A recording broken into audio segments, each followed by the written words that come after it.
നമസ്കാരം. മലയാളി വാർത്ത ഇൻസൈഡിലേക്ക് സ്വാഗതം.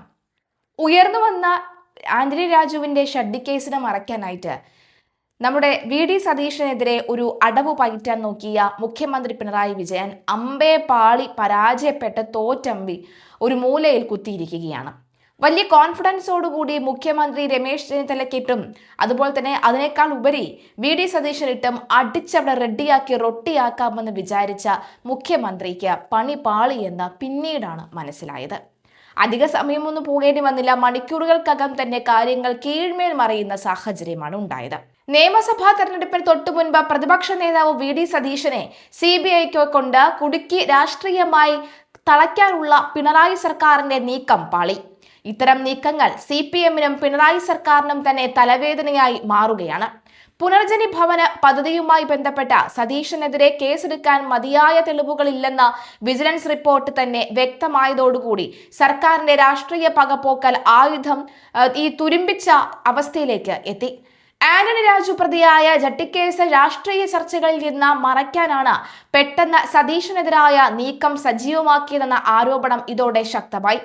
മുഖ്യമന്ത്രിയുടെ ഓഫീസിലെ ഉന്നതനായിരുന്ന ഇതിന് പിന്നിൽ പുനർജനി പദ്ധതിയുടെ പേരിൽ വിദേശത്ത് നിന്ന് സമാഹരിച്ച തുക സതീശന്റെ വ്യക്തിഗത അക്കൗണ്ടിലേക്ക് വന്നിട്ടില്ലെന്നും പകരം മണപ്പാട് ഫൗണ്ടേഷൻ എന്ന NGOയുടെ അക്കൗണ്ടിലേക്കാണ് പണം എത്തിയതെന്നും വിജിലൻസ് തന്നെ കണ്ടെത്തിയിരുന്നു. ഇതോടെ അഴിമതി നിരോധന നിയമപ്രകാരം സതീശനെതിരെ കേസെടുക്കാൻ കഴിയില്ലെന്ന് വിജിലൻസ് SP ക്ലീൻ ചീട്ട് നൽകുകയും ചെയ്തു. വിദേശ ഫണ്ട് ഇടപാട് ആയതിനാൽ കേന്ദ്ര അനുമതി ഇല്ലാത്തത് ചൂണ്ടിക്കാട്ടി CBI അന്വേഷണത്തിന് വിജിലൻസ് ഡയറക്ടർ ശുപാർശ നൽകിയിരുന്നു എങ്കിലും ഒരു വർഷം മുമ്പ് തന്നെ നിയമവകുപ്പ് ഇത് തള്ളുകയായിരുന്നു. വിജിലൻസ് കേസെടുക്കാത്ത സാഹചര്യത്തിൽ CBI അന്വേഷണം നിയമപരമായി നിലനിൽക്കില്ലെന്നതായിരുന്നു നിരീക്ഷണം. ഈ സാഹചര്യത്തിൽ കാര്യമില്ലാത്ത റിപ്പോർട്ടാണ് പുറത്തു വന്നത്. ഇത്തരം ചർച്ചകൾ CPM-ന് ദോഷം ചെയ്യുമെന്ന വിലയിരുത്തൽ സജീവവുമാണ്. തിരഞ്ഞെടുപ്പ് പടിവാതിക്കൽ നിൽക്കെ UDF-ന്റെ ആത്മവിശ്വാസം തകർക്കാനായിരുന്നു മുഖ്യമന്ത്രിയുടെ ഓഫീസിന്റെ ശ്രമം. ശബരിമല സ്വർണ്ണക്കൊള്ള ആരോപണത്തിന് പിന്നാലെ പ്രതിപക്ഷ നേതാവിനെ തന്നെ അന്വേഷണ പരിധിയിൽ കൊണ്ടുവന്ന് പ്രതിരോധത്തിലാക്കാൻ ഇടതുപക്ഷം ഒരുങ്ങിയെങ്കിലും വിജിലൻസ് റിപ്പോർട്ടിലെ വൈരുദ്ധ്യം തിരിച്ചടിയായി. മണപ്പാട് ഗ്രൂപ്പ് വഴി നടന്ന പണമിടപാടുകളിൽ സതീശൻ നേരിട്ട് പണം കൈപ്പറ്റിയിട്ടില്ലെന്നും ജീവകാരുണ്യ പ്രവർത്തനങ്ങളെ ഏകോപിപ്പിക്കുക മാത്രമാണ് ചെയ്തതെന്നുമുള്ള സതീശന്റെ വാദം ശരിവെക്കുന്നതാണ് പുറത്തുവന്ന കണ്ടെത്തലുകൾ. ഇതോടെ വരാനിരിക്കുന്ന തെരഞ്ഞെടുപ്പിൽ സതീശനെതിരെ ഈ കേസ് രാഷ്ട്രീയ ആയുധമാക്കാൻ ഇറങ്ങിയ പിണറായി വിജയനും LDF-നും വലിയ നിയന്ത്രണ പരാജയമാണ് നേരിടേണ്ടി വന്നത് എന്നത് വ്യക്തം. ഇതിൽ CPM-ൽ അതൃപ്തിയും ഉണ്ട്. പാർട്ടി സെക്രട്ടറി MV ഗോവിന്ദൻ തന്നെ അതൃപ്തി അറിയിച്ചുവെന്നാണ് സൂചന. ചട്ടവിരുദ്ധമായി വിദേശ ഫണ്ട് വാങ്ങി ദുരുപയോഗം ചെയ്തുവെന്ന പരാതിയിൽ സതീശനെതിരെ അഴിമതി നിരോധന വകുപ്പ് പ്രകാരം കേസ് നിലനിൽക്കില്ല എന്ന വിജിലൻസ് റിപ്പോർട്ടാണ് പുറത്ത് വന്നിരിക്കുന്നത്. കഴിഞ്ഞ സെപ്റ്റംബറിൽ വിജിലൻസ് ഡയറക്ടറേറ്റ് സർക്കാരിന് നൽകിയ കത്താണ് പുറത്തു വന്നത്. ആ കത്താണ് നിങ്ങൾ ഇപ്പോൾ കണ്ടുകൊണ്ടിരിക്കുന്നത്. പുനർജനി പദ്ധതിയുടെ പണം വി.ഡി. സതീശന്റെ അക്കൗണ്ടിലേക്ക് വന്നിട്ടില്ലെന്നാണ് വിജിലൻസ് റിപ്പോർട്ടിൽ പറയുന്നത്. പുനർജനി ഫണ്ട് കൈകാര്യം ചെയ്യുന്നത് മണപ്പാട് ഫൗണ്ടേഷൻ എന്ന സന്നദ്ധ സംഘടനയാണ്. വി.ഡി. സതീശൻ ഫണ്ട് കൈകാര്യം ചെയ്യാത്തതായി അറിവായിട്ടില്ലെന്നും റിപ്പോർട്ടിൽ പറയുന്നു. അഴിമതി നിരോധന നിയമപ്രകാരമുള്ള കുറ്റങ്ങൾ ചെയ്തതായി കണ്ടെത്താൻ സാധിച്ചിട്ടില്ലെന്നും സെപ്റ്റംബറിൽ കൈമാറിയ അന്വേഷണ റിപ്പോർട്ടിൽ പറയുന്നുണ്ട്. സ്പീക്കറുടെ വിശദീകരണ കത്തിന് നൽകിയ മറുപടിയിലാണ് സതീശന് വിജിലൻസ് ക്ലീൻ ചീറ്റ് നൽകിയത്. സ്പീക്കറുടെ അനുമതിയില്ലാതെ വി.ഡി. സതീശൻ വിദേശത്ത് പോയതായി മുൻ വിജിലൻസ് ഡയറക്ടർ ശുപാർശ നൽകിയിരുന്നു. ഇതിലാണ് ആഭ്യന്തര സെക്രട്ടറിയോട് സ്പീക്കർ വിശദീകരണം തേടിയത്. ഈ കത്ത് പുറത്തു വന്നതോടുകൂടി പുനർജനി പദ്ധതിയുമായി ബന്ധപ്പെട്ട് വി.ഡി. സതീശനെതിരെ CBI അന്വേഷണം നടത്തണമെന്ന നീക്കത്തിന് പിന്നിലെ രാഷ്ട്രീയവും വെളിവാവുകയാണ്. ഒരു വർഷം മുൻപ് വിജിലൻസ് CBI അന്വേഷണത്തിന് ശുപാർശ ചെയ്തതായുള്ള വാർത്തകൾ പുറത്തു വന്നിരുന്നു. ഇതിന് പിന്നാലെയാണ് മാസങ്ങൾക്ക് മുൻപ് 2025 സെപ്റ്റംബർ 19 പുനർജനി പദ്ധതിയുമായി ബന്ധപ്പെട്ട് ക്രമക്കേട് നടന്നതായുള്ള ആരോപണത്തിൽ പ്രതിപക്ഷ നേതാവ് വി.ഡി. സതീശനെതിരെ തെളിവില്ല എന്ന് ചൂണ്ടിക്കാണിക്കുന്ന വിജിലൻസിന്റെ മറ്റൊരു റിപ്പോർട്ടും പുറത്തു വന്നത്. സതീശന്റെ അക്കൗണ്ടിലേക്ക് പണം വന്നതായി കണ്ടെത്താൻ സാധിച്ചിട്ടില്ലെന്നും റിപ്പോർട്ടിൽ പറയുന്നു. വിദേശ സന്ദർശനത്തിന് ശേഷം വി.ഡി. സതീശൻ വസ്തു വാങ്ങിയതായി പരാതിയിൽ ആരോപിച്ചിട്ടില്ലാത്തതിനാൽ ഇല്ലാത്തതിനാൽ ആ വിഷയത്തിൽ അന്വേഷണം നടത്തിയിട്ടില്ലെന്നും റിപ്പോർട്ടിൽ പറയുന്നു. പുനർജനി ഫണ്ട് കൈകാര്യം ചെയ്ത മണപ്പാട് ഫൗണ്ടേഷൻ എന്ന സന്നദ്ധ സംഘടനയുമാണ്. സതീശൻ കുറ്റക്കാരനാണോ എന്നും ഫണ്ട് കൈമാറിയ ചെയ്തിട്ടുണ്ടോ എന്നും ഒരു വർഷം മുമ്പുള്ള വിജിലൻസിന്റെ പ്രാഥമിക അന്വേഷണ റിപ്പോർട്ടിലും കണ്ടെത്തിയിരുന്നില്ല. എന്നാൽ വിദേശ നാണയ ചട്ടത്തിന്റെ പരിധിയിൽ വരുന്ന കുറ്റം ചെയ്തിട്ടുണ്ടോ എന്ന് അന്വേഷിക്കാവുന്നതാണ്. അതിന് നല്ലത് CBI ആണ് എന്നാണ് വിജിലൻസിന്റെ ശുപാർശയിൽ പറയുന്നത് എന്നും റിപ്പോർട്ടുകൾ ചൂണ്ടിക്കാണിക്കുന്നു.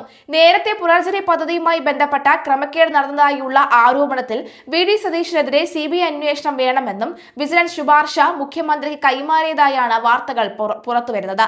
ഇതിന് പിന്നാലെയാണ് VD സതീശനെതിരെ തെളിവില്ലെന്നും അക്കൗണ്ടിലേക്ക് പണം വന്നതായി കണ്ടെത്തിയിട്ടില്ല എന്നുമുള്ള മറ്റൊരു റിപ്പോർട്ട് വന്നത്. സ്വന്തം മണ്ഡലമായ പറവൂരിൽ നടപ്പാക്കിയ പുനർജനി പദ്ധതിയുടെ പേരിൽ വിദേശത്ത് നിന്നും ഫണ്ട് പിരിച്ചതിൽ വിജിലൻസ് നടത്തിയ അന്വേഷണത്തിൽ ക്രമക്കേട് കണ്ടെത്തിയിരുന്നു. തുടർന്നാണ് CBI അന്വേഷണത്തിന് വിജിലൻസിന്റെ ശുപാർശ എത്തിയത്.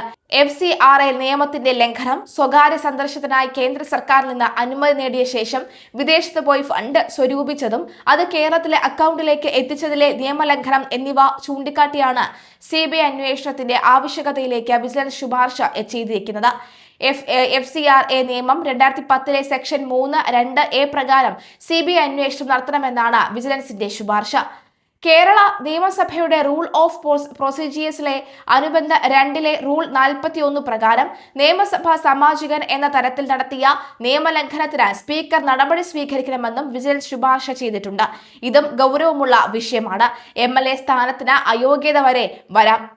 മണപ്പാട് ഫൗണ്ടേഷൻ എന്ന പേരിൽ പുനർജനി പദ്ധതിക്കായി ഫൗണ്ടേഷൻ രൂപീകരിച്ചത് വിദേശത്ത് നിന്നും പണം സ്വീകരിച്ച UK-യിൽ നിന്നും 22,500 പൗണ്ട് 19,95,880 രൂപ വിവിധ വ്യക്തികളിൽ നിന്നും സമാഹരിച്ച മണപ്പാട് ഫൗണ്ടേഷന്റെ അക്കൗണ്ടിലേക്ക് അയച്ചതായാണ് വിജിലൻസിന്റെ കണ്ടെത്തൽ. UK ആസ്ഥാനമായുള്ള മിഡ്ലാൻഡ് ഇന്റർനാഷണൽ എയ്ഡ് ട്രസ്റ്റ് എന്ന NGO വഴിയാണ് മണപ്പാട് ഫൗണ്ടേഷന്റെ FCRA അക്കൗണ്ടിലേക്ക് പണം അയച്ചത്. UK-യിൽ സംഘടിപ്പിച്ച പരിപാടിയിൽ പങ്കെടുത്തവരോട് പ്രളയബാധിതരായ സ്ത്രീകൾക്ക് പുനരധിവാസത്തിന്റെ ഭാഗമായി നെയ്ത്ത് യന്ത്രം വാങ്ങാൻ 500 പൗണ്ട് വീതം നൽകണമെന്ന VD സതീശൻ അഭ്യർത്ഥിക്കുന്ന വീഡിയോ തെളിവായി വിജിലൻസ് പരിശോധിച്ചിട്ടുമുണ്ട്. മണപ്പാട് ഫൗണ്ടേഷന്റെ സ്ഥാപകനും മാനേജിംഗ് ട്രസ്റ്റിന്റെ നൽകിയ മൊഴിയും വിജിലൻസ് വിശകലനം ചെയ്തു. മണപ്പാട് ഫൗണ്ടേഷൻ കേന്ദ്ര ഗവൺമെന്റ് അംഗീകാരമുള്ളതും FCRA രജിസ്ട്രേഷൻ ഉള്ളതുമായ ഒരു ചാരിറ്റബിൾ ട്രസ്റ്റാണ്. 2018 പ്രളയത്തിന് ശേഷം പറവൂർ മണ്ഡലത്തിലെ പുനരധിവാസ പ്രവർത്തനങ്ങൾക്കായി VD സതീശൻ MLA തങ്ങളെ സമീപിച്ചു. പദ്ധതിയെക്കുറിച്ച് പഠിക്കാൻ XIME ചുമതലപ്പെടുത്തുകയും ചെയ്തു എന്നും അവർ റിപ്പോർട്ട് സമർപ്പിക്കുകയും ചെയ്തു. തുടർന്ന് ലണ്ടനിൽ മിഡ്ലാൻഡ് ഇന്റർനാഷണൽ എയ്ഡ്ലാൻഡ് MIAT എന്ന ഏജൻസിയുടെ സഹായത്തോടെ ഒരു ലഞ്ച് മീറ്റിംഗ് സംഘടിപ്പിച്ചു. ഈ ചടങ്ങിലൂടെ 22,500 പൗണ്ട് സമാഹരിക്കുകയും അത് മണപ്പാട് ഫൗണ്ടേഷന്റെ FCRA അക്കൗണ്ടിലേക്ക് മാറ്റുകയും ചെയ്തു. ഇതിനായി ഫൗണ്ടേഷൻ പുനർജനി പ്രൊജക്ട് എന്ന പേരിൽ പ്രത്യേക അക്കൗണ്ടും ആരംഭിച്ചിരുന്നു. എന്തായാലും പണി പാളി എന്ന മുഖ്യമന്ത്രി പിണറായി വിജയൻ ഇപ്പോൾ മനസ്സിലായി. ജനം കൂവി വിളിക്കുകയാണെന്ന കാര്യത്തിൽ യാതൊരുവിധ സംശയവുമില്ല.